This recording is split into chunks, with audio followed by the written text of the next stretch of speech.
you know, it's a decision that is highly symbolic, highly historic, as actually Ukrainian President Volodymyr Zelensky hailed it yesterday. You've mentioned it. It's unlikely that Vladimir Putin will go to The Hague. He's very unlikely to hand himself in, for example. However, and also Russia is not, doesn't take part of the International Criminal Court. However, 123 countries, are supposed to observe international law as dictated by the International Criminal Court, among others. And those, will be in a very bad position to, for example, host Vladimir Putin, who is now considered a war criminal, and to have any kind of, diplomatic relations with him. In that, it's already historic. The second reason why it's so important is that it's been over a year now that Ukraine has been documenting those war crimes and had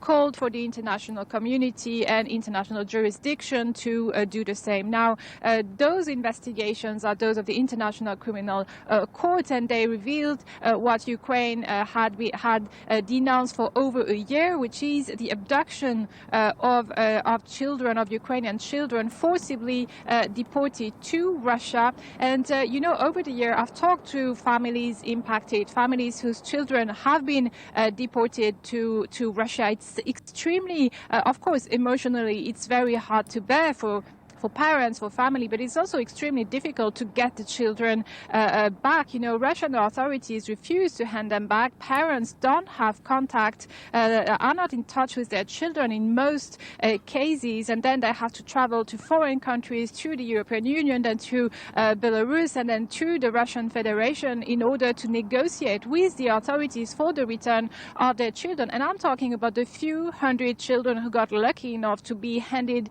back to their parents.